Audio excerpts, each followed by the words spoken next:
ठीक है 9 बजे तक ठीक है कंटिन्यू कीजिए। माननीय सदस्य श्री फणीभूषण चौधरी जी।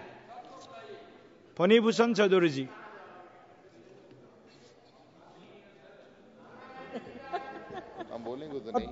सभापति महोदय,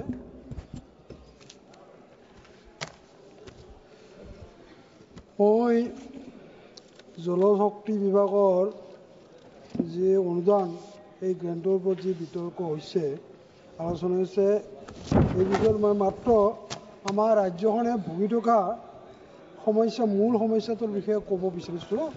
মোক মাননীয় সভাপতি মহোদয়ে মই কথাটো শেষ মই 5-7 মিনিটতে কৈ দিম, যাতে মাননীয় সভাপতি মহোদয়ে যাতে বেল মাৰিলে অলপ তাৰমানে ছাবজেক্ট মেটাৰৰ পৰা আঁতৰি যোৱা হয়। এতিয়া মই মাননীয় সভাপতি মহোদয়, আমাৰ ৰাজ্যখনৰ এৰিয়া হৈছে 78,438 স্কোয়াৰ কিলোমিটাৰ। ইয়াৰে ৰাষ্ট্ৰীয় বান আয়োগে জৰীপ কৰি ঘোষণা কৰিছে যে ইয়াৰে 31,500 square kilometre flood prawn area. তাৰমানে আমাৰ ৰাজ্যখনৰ 39.5% ৰাজ্যখনৰ 39.5% ফ্লাড প্ৰন এৰিয়া। ভাৰতবৰ্ষৰ টোটেল এৰিয়াৰ ফ্লাড প্ৰন এৰিয়া হৈছে 10.2%। আমাৰ হৈছে 39.5%। আমি যদি এনে তাৰমানে এটা অংক কৰি দেখিবলৈ পোৱা যায় যে ভাৰতবৰ্ষৰ যিটো এভাৰেজ ফ্লাড প্ৰন এৰিয়াৰ তাৰ 4 গুণ বেছি আমাৰ অসমৰ ফ্লাড প্ৰন এৰিয়া। গতিকে আমাৰ অসমৰ বানপানীৰ সমস্যাটো কিমান গভীৰ এই কথাটো মই এই তথ্য কিছুমানেৰে মই তথ্যখিনি বুজাব বিচাৰিছোঁ যে আমাৰ ভিলেজ আছে, আমাৰ অসমৰ ভিলেজ আছে 26,395খন। এতিয়া ইয়াৰে আমি যদি চাওঁ যে 2022-23 আমাৰ এফেক্টেড হৈছে 11,228। আমাৰ টোটেল ভিলেজ আছে 26,395।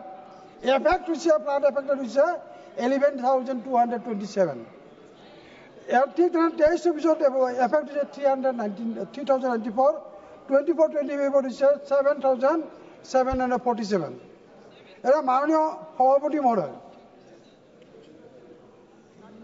এতিয়া আমি যদি চাওঁ যে অসমত হাউচ হোল্ড আছে 64 লাখ।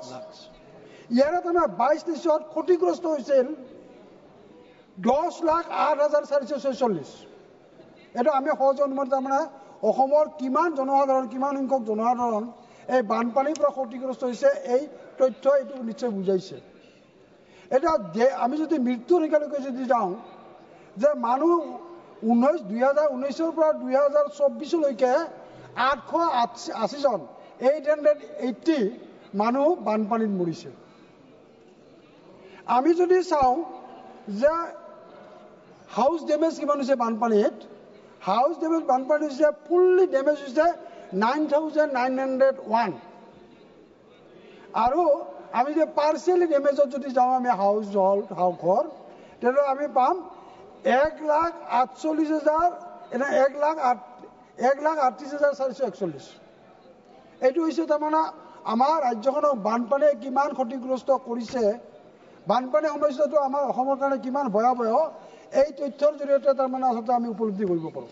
এতিয়া মই আহিছোঁ গৰাখহনীয়াৰ ক্ষেত্ৰত মই কথা ক'ব বিচাৰিছোঁ যে গৰাখহনীয়াত 1950 চনৰ পৰা আজিৰ দিনলৈকে অসমৰ মুঠ ভূমিকালী গৰাখহনীয়াত গৈছে 4.27 লাখ হেক্টৰ মাটি যা গৈছে।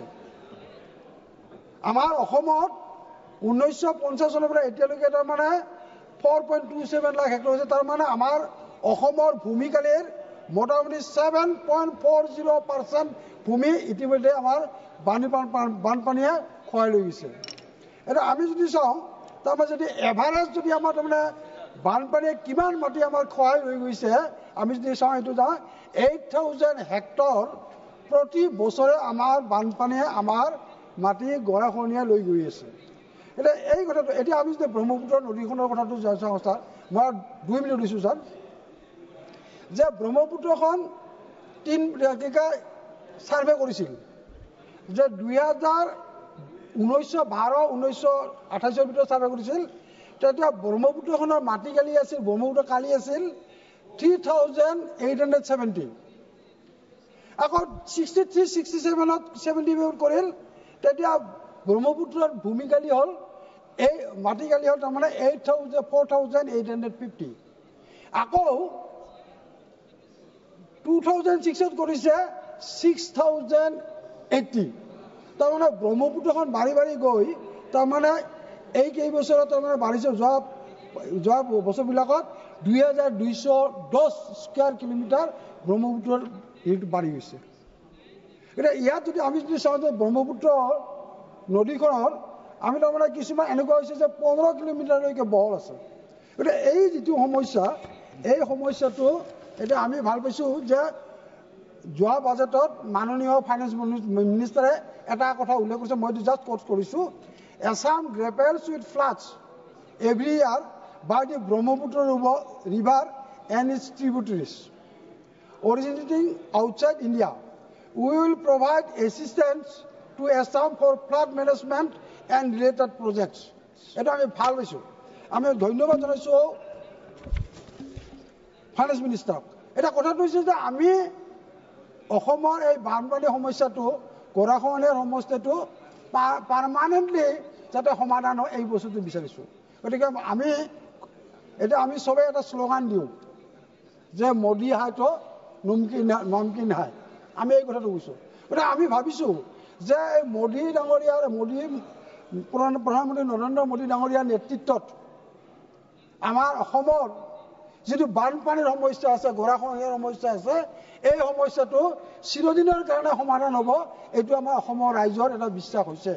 আমি মোদী ডাঙৰীয়াৰ প্ৰতি আমাৰ আস্থা আছে। আমি সেইকাৰণে আমি আশা কৰিছোঁ যে মোদী ডাঙৰীয়াৰ নেতৃত্বত যিখন চৰকাৰ চলি আছে, যিখন চৰকাৰৰ পৰা আজি অসমে বহুত সুবিধা লাভ কৰিবলৈ সক্ষম হৈছে। আজি কংগ্ৰেছৰ সাংসদ ৰঘুবীৰ ডাঙৰীয়াই কৈছে, কিন্তু তেওঁলোকেতো যুগ ধৰি চৰকাৰ চলাই আছিল, কিন্তু তেতিয়াৰ দিনত হোৱা নাছিল। কিন্তু আজিৰ দিনটোত আমি যদি কংগ্ৰেছৰ গভৰ্ণমেণ্টৰ দিনত আৰু বৰ্তমান মোদী চৰকাৰৰ দিনত যদি যিটো আমি পাইছোঁ অসমে, এইটো যদি আমি যদি তুলনামূলক যদি আমি বিশ্লেষণ কৰোঁ, তেতিয়া দেখা পাওঁ যে এইটো তাৰমানে ফাৰ্ষ্ট আকাশ পাতালৰ পাৰ্থক্যত আমি দেখিবলৈ পাম। সেইকাৰণে আমি ভাবিছোঁ, সেইকাৰণে আমি নৰেন্দ্ৰ মোদী ডাঙৰীয়াৰ প্ৰতি আমাৰ আহ্বান, এই চৰকাৰখনৰ প্ৰতি আহ্বান যে অসমৰ যিটো সমস্যা, এই বানপানী গৰাখহনীয়াৰ সমস্যা, এই সমস্যাটো যাতে চিৰদিনৰ কাৰণে সমাধান কৰাৰ কাৰণে এটা ব্যৱস্থা গ্ৰহণ কৰে, তাকে আবেদন জনাই মই এইখিনি কথা ক'ব দিয়াৰ সুবিধা দিয়াৰ কাৰণে মই ধন্যবাদ জনাই মই সামৰিছোঁ। ধন্যবাদ মহোদয়। মাননীয় সদস্য শ্ৰী ৰংগ